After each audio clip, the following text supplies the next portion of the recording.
Hey, what's up, everybody?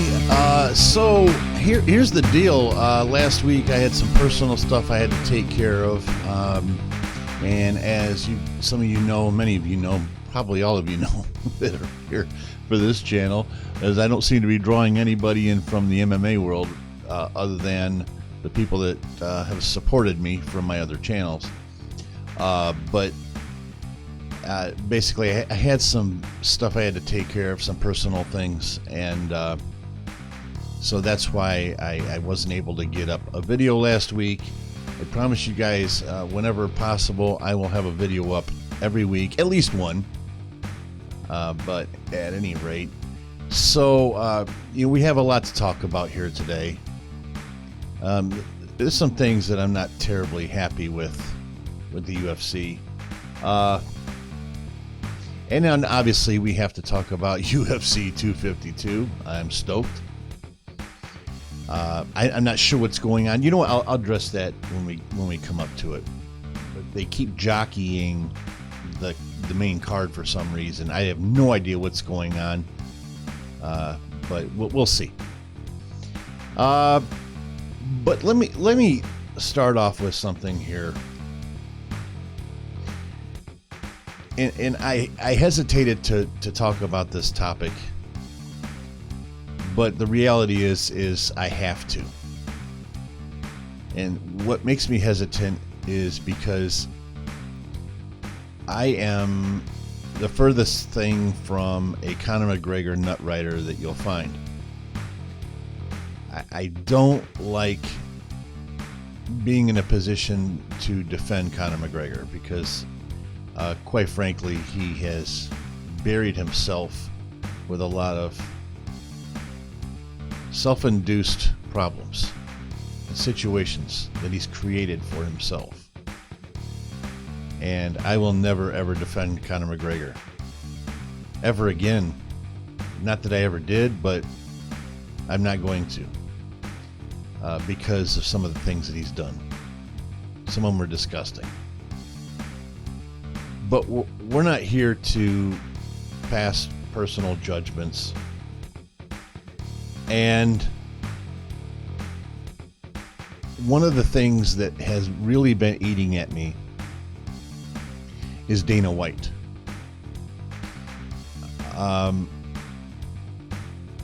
He has a very short memory, and I think he forgot. I think what's happening is his judgment is getting clouded by the fact that we don't have a lot of sports rolling right now. The NFL is not rolling right now.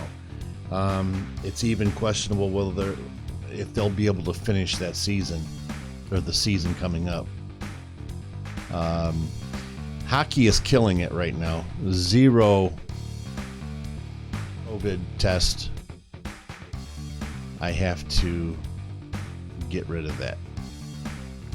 YouTube's been blocking anytime you mention that word. So I'm not sure why that is, other than YouTube just loves fucking with me. But listen, Conor McGregor, as I've already stated, he's hard to defend. But when a guy gets tweeted at half a dozen times,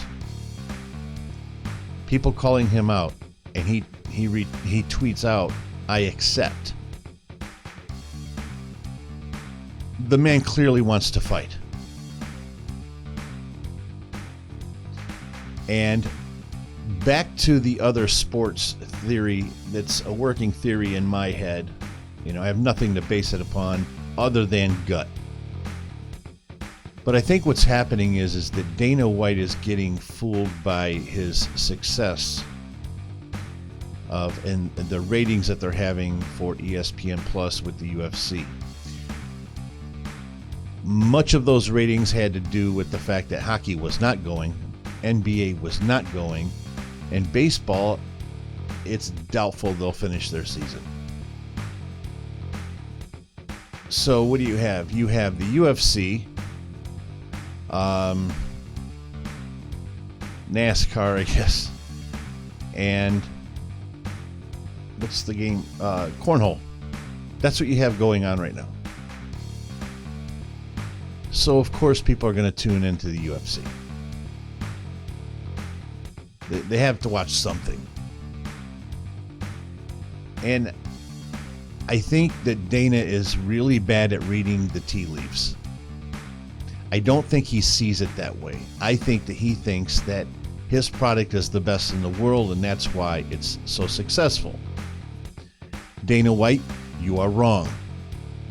Okay? UFC will top out. It's not the NFL. I love the UFC. You guys know that. But I'm not one of these guys that's going to defend the UFC no matter what, whether I'm wrong or not. So, what is he doing? He's putting Conor McGregor in timeout right now because of whatever reason. My guess is because Conor said that he retired. Everybody knew when he said that he was full of shit. All right. So that's just stupid. And if Dana is that childish, shame on him. Conor McGregor has to fight. Now, it's one of two things. Either Dana's putting him in timeout along with John Jones, that's the same story. But it's either he's putting these guys in timeout, or he refuses to let them fight because he wants the gate. Most likely it's the latter, right? John Jones and Conor McGregor are probably the two biggest draws in the UFC. And the difference between Khabib fighting Justin Gaethje, which is going to be a monster fight, and it's going to be a monster pay-per-view seller. But I think that has a lot to do with the current situation of the world.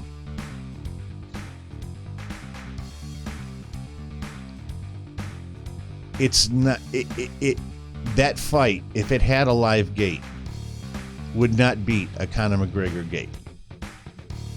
As great as that fight is, it would not beat a Conor McGregor fight. I mean, that's just reality. The facts are there.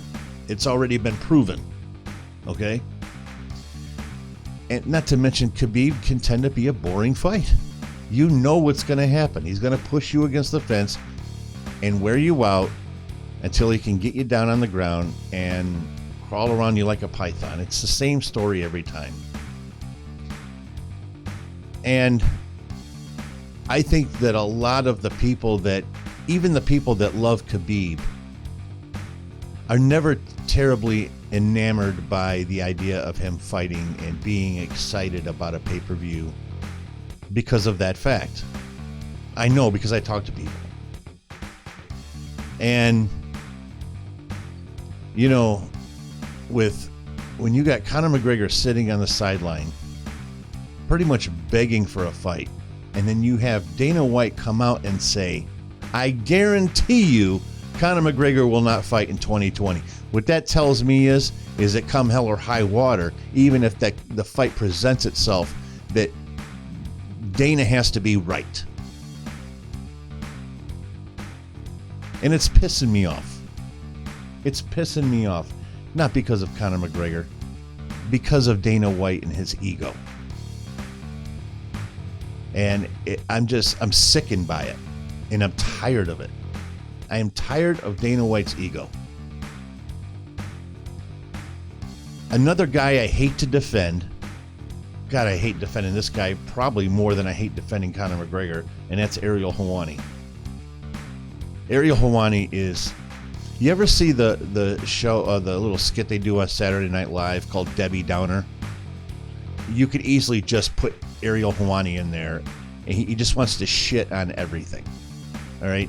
It's just what he does, and that's why he gets so many views, because he's going to say very controversial things, and he's going to do it just for the effect of it. He knows what he's doing. All right, he's been around a long time, and he's figured out the formula to get viewership. And anybody that's going to buck up against Dana White is automatically going to get some viewership. In so facto, that is not why I'm going against Dana White here. I've defended Dana White many times, and I like a lot of things that Dana White has done with the company. This is not one of them. Dana needs to put his ego in check and remember why the company sold for $4.5 billion. And the reality is, a big part of that reason was because Conor McGregor was still somewhat early on in his career, and they knew they had another 4 to 5 years of Conor McGregor selling pay-per-views and live gates, hitting record numbers. They knew that going into WMEING, whatever the hell it's called. They knew that when they bought the company. Now, if I'm one of these owners in WMEING, I'm on the phone with Dana and I'm saying, hey, get Conor McGregor a fight right now, because he is what brought the UFC into the spotlight. Make no mistake, you can't argue that. Conor McGregor is the reason that the UFC is where it's at. Would it have gotten there eventually? Absolutely. But he fast-tracked that a good 5 years. Dana White has a very short memory. Dana White has always been, what have you done for me lately? And I, for one, I'm sick of it. I'm tired of it. So thank you for letting me rant. Let's get on to UFC 252. And here we go. Now, there's a caveat here. Listen, this fifth spot where we have John Dodson and Dvalishvili, I think it's how it's pronounced. That fight was not originally... Oh, I'm sorry, not that one. Excuse me. The Herbert Burns and Daniel Pineda fight was not originally in this slot. Then, before that, it was something else, and before that, it was something else. So I don't know what the hell's going on. The last I knew, John Dodson fight was supposed to be in the fourth slot, and then the Kudalaba fight was supposed to be in the fifth spot. The Kudalaba fight, I don't know if it fell out. I don't know what's going on. But they keep jockeying this card around. So anyway, so we're gonna have to go with what the latest information that I have at this point in time, which is Wednesday night. This probably will be posted tomorrow. So, Dvalishvili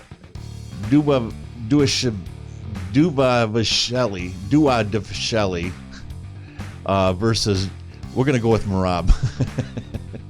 John Dodson versus Merab. Now listen, Merab Dvalishvili is a hell of a fighter, and he's a groundhog. I mean, he's an absolute animal on the ground. John Dodson, I fear, has become a bit of a gatekeeper. And I say I fear because I'm a big John Dodson fan. I always have been. He's an exciting fighter to watch. Moves around the cage beautifully. Great footwork. Great hand speed. Good power. Loved watching him fight. But at this point, I think he's become a gatekeeper. And so Merab, I'm taking Merab in this fight. And I don't think it's going to be a great fight. Merab is just too much of an animal on the ground. And eventually Dodson's going to wear down. And probably either he's going to win in the decision, or he's going to get Dodson down finally in the third round. Dotson has a good gas tank, but Divicelli, he's just too much. He's too much man for Dotson on the ground. Now, Dotson could catch him because he's got good power. I don't see it happening. So, Herbert Burns versus Daniel Pineda. This one here, for me, is this is another gatekeeper fight. Pineda is a gatekeeper. All right. He's been up and down. And I don't know. I just can't see any formula for him to get through this. Herbert Burns, who I believe is Gilbert Burns' brother, if I'm not mistaken. I saw him fight. Where did he fight? Did he fight in the? I think he fought in the Brazil fight, Brasilia City, Brazil fight, and that was the one. If you remember, that was the fight where the coronavirus was really just starting to kick. I said it again. Damn it. I hope I catch these and I can edit them. But where that whole thing took place and shook up the world, but they still went ahead with the fight. They just got rid of the fans, if you remember that. They had, the gate was already sold and everything. It wasn't a sellout, but they had already sold tickets. They had to refund all the tickets and whatnot. So yeah, going with Herbert Burns on that for sure. He's an animal, man. He is. He's a beast. And then next up, and I'm really excited about this fight. It's a heavyweight fight, and it's JDS, Junior Dos Santos, versus Rosenstrick. Rosenstrick, if you remember what he did to Alistair Overeem, that was a hell of a fight, man, and he knocked the shit out of Overeem. Knocked him out. And then he called out, and much to the dismay of many people, including myself, he called out Francis Ngannou, and Francis Ngannou ate him alive. Francis Ngannou, he's a scary man, but he's also a wild man. He's got to fix his form badly. He's got decent footwork, but the way he throws his strikes are just wild and all over the place. And that fight illustrated that. He threw probably 10 punches and landed 2 of them. But that's all Francis Ngannou needs to land to knock somebody out, you know. So, but JDS, OG, I love JDS. But I don't know. I'm going to go with Rosenstrick in this one. I think he's probably going to knock JDS out. And that's just my gut. Rosenstrick's only loss is to Francis Ngannou. So, all right. So now we have a co-main event. And I might upset some people with this one. I might surprise some people with this one. But we have Sean O'Malley versus Marlon Vera. All right. So we have all watched, anybody that's watching this video right now is very aware of Sugar Sean O'Malley and his rise to the top. It's been slow going. They've been kind of spoon feeding him, and rightfully so. I'm glad the UFC is doing that with him. I wish they did that with everybody. You know, this Chimaev guy, I wish they would pump the brakes on this guy a little bit. You know, he's calling out top 3 guys. He ain't ready for that. Now, Sugar Sean O'Malley, who I used to like, I'm starting to not like him. He's starting to get that Conor thing going, and it's irritating me because he's not even as good at it as Conor is. I think he's trying too hard. I think he's trying way too hard, and I think that he's become a victim of his own success. But he doesn't understand that his success has been against some average fighters. Okay? The Eddie Wineland fight, that was a great knockout. No question. But if you watch Eddie Wineland in that fight, he was a shell of his former self. He was a shell. That wasn't the Eddie Wineland that I knew from WEC days. And I think that because Eddie Wineland had a name behind him, I think that Sean blew himself up in his own mind a little bit too much. And I think Marlon Vera is going to... he's going to win the fight.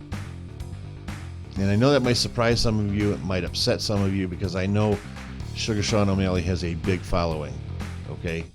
As did Conor McGregor. It's the same shtick, you know. And the fact that he's young, he's a good-looking kid. He does have a personality. He's got a lot of good tools. He really does. I'll be the first to admit that. So does Conor McGregor. But I haven't seen him fight anybody yet. I mean, if you think about his path to where he's gotten, it's been very slow. The talent that he's fought, these guys were not very talented. And he's calling out Cody Garbrandt. Pump the brakes, kid. Come on now. I know Cody Garbrandt has become a shell of his former self. But he's still better than Sugar Sean O'Malley. Yeah, I'm going Marlon Vera on this. And I'll be honest with you, I think that what's going to happen is that Vera's going to get him in the clinch. Because the one big advantage that Sugar Sean O'Malley has is his height and his reach. And he has been, if you watch the Eddie Wineland fight and the guy he fought before that, I forget who it was, but they were just statues. They were hardly moving. And they let Sean dictate the space between them. They were just kind of going up against the fence and allowing Sean O'Malley to occupy the center of the octagon. They just let it happen. Vera's not going to do that. He's not.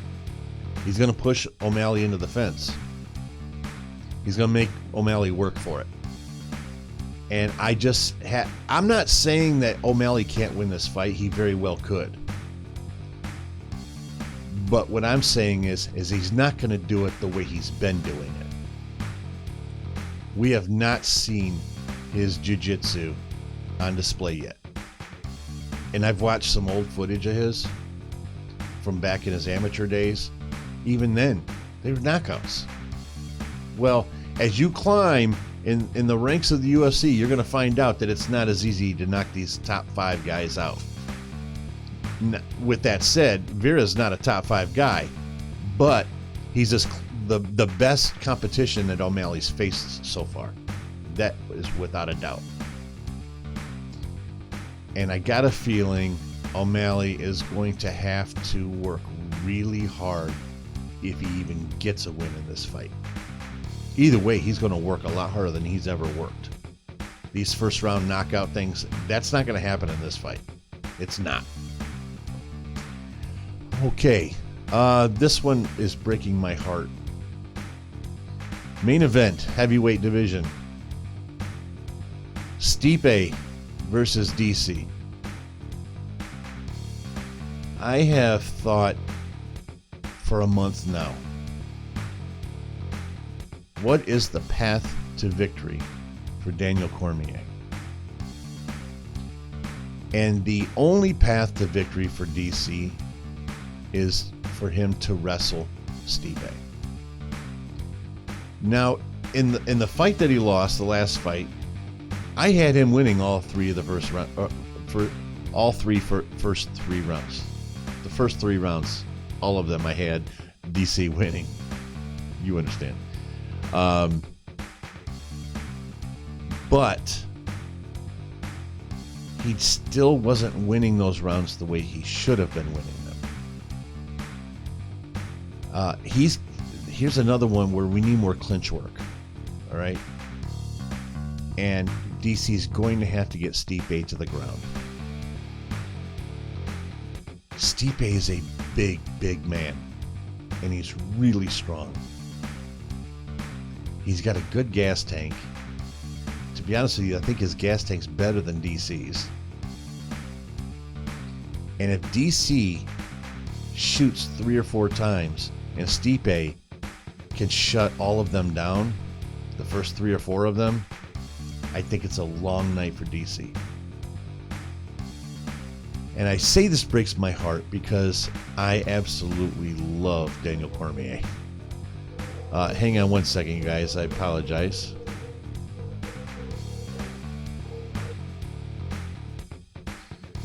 Okay, sorry about that, guys. Dogs were saying hello. But so the reason that I am heartbroken is because I absolutely love Daniel Cormier. I think he's so good for the sport. He did everything the right way. I disagree with him when he says that this fight is going to define him. I think win or lose, this fight will not define him. Unfortunately, I think what is going to define him is his battles with Jon Jones. I think he's trying to write the narrative, and I don't blame him for that. But he can't control that. He can't control what people think. And I just don't see anybody defining DC's career against Stipe, win or lose. There are going to be a lot of his friends, John Anik, Joe Rogan, Dominic Cruz, and all of these, the Michael Bisping, all of the cohorts at UFC/ESPN announcers. They're going to try to help him do that, and I think it's a very, very thoughtful thing that he's doing.